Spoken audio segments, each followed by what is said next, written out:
All right, let's talk about the most important and probably most ignored system in your entire house, your HVAC. It's this silent workhorse, secretly running your life in the background. Today, we're going to pull back the curtain and figure out how to make it actually work for you, not against you. So, let's just start with a question that I'm sure sounds very, very familiar. You're paying good money for comfort, so why does it feel like your house has its own crazy, chaotic microclimates?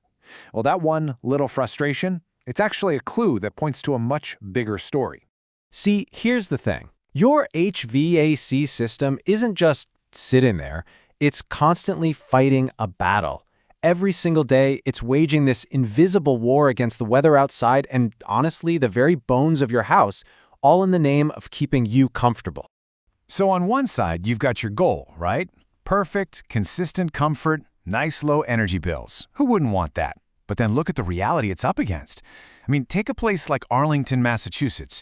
You've got these brutal winters and then these incredibly humid summers. Now combine that with a ton of old houses. We're talking century-old homes with leaky walls and ancient undersized ductwork. It is a recipe for an HVAC system that is just under constant, relentless strain.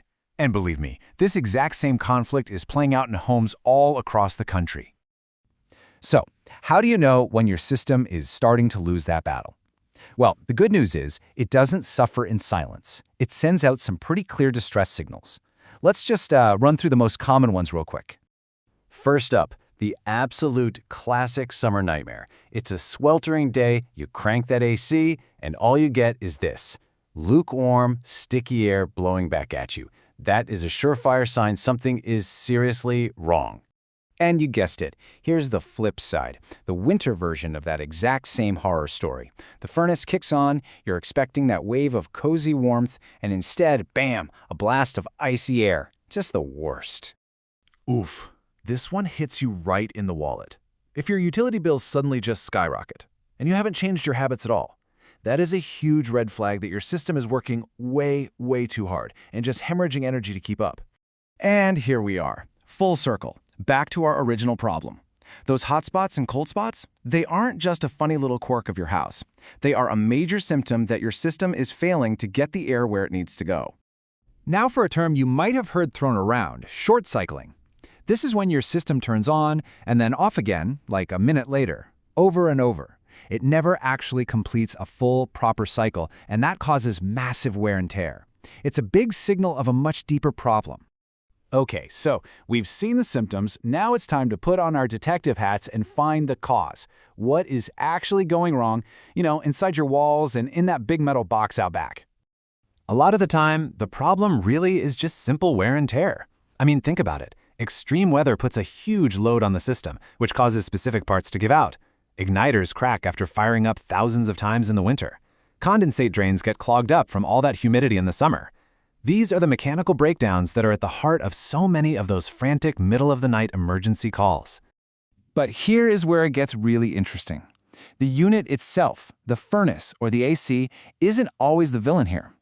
You can have the most expensive, top-of-the-line furnace in the world, but if your ductwork, the whole delivery system, is leaky or too small, you're basically just paying to heat your attic and your crawl space.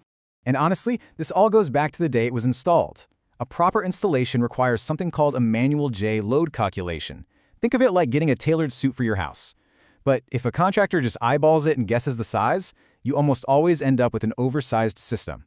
That system short cycles, which ramps up wear and tear, wastes a ton of energy, and ultimately leads to the whole thing dying way before its time. It's a domino effect of failure that starts on day one. So, this brings us to the moment every homeowner dreads. Your system is broken. You're faced with that big, expensive, stressful question. Do you shell out for another repair? Or is it finally time to bite the bullet and replace the whole thing? Thankfully, there's a simple little rule of thumb that can help cut through all that confusion. It's called the $5,000 rule. It's super simple. You just multiply the age of your system in years by the estimated cost of the repair. So let's see how it works in practice. Let's say you've got a 12-year-old air conditioner, and a repair is going to set you back about $500.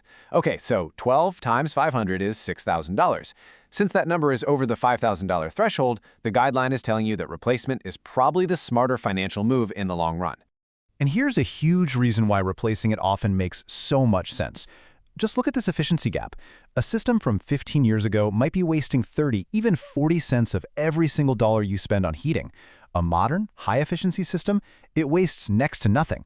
We're talking that translates to hundreds, and I mean hundreds, of dollars in real savings every single year. So far, pretty much everything we've talked about has been reactive, waiting for something to break and then fixing it. But the real path to long-term comfort is about flipping that script. It's about shifting your mindset and becoming proactive. Look, nothing lasts forever, and your HVAC system has a finite lifespan, usually somewhere in the 15 to 20-year range. But in places with that really punishing weather, those brutal winters and superhuman summers we talked about, well, that clock is ticking a whole lot faster. And that's where proactive care becomes absolutely essential. And this is why an annual tune-up isn't an expense, it's a true investment. Having a pro come out and go through a checklist like this one, cleaning the crucial parts, checking all the connections, actually measuring the airflow, this is what catches the small problems before they become catastrophic, expensive failures. It absolutely extends the life of your equipment, and get this, in many cases, it's actually required to keep your manufacturer's warranty valid. So, at the end of the day, it all comes down to this one simple question.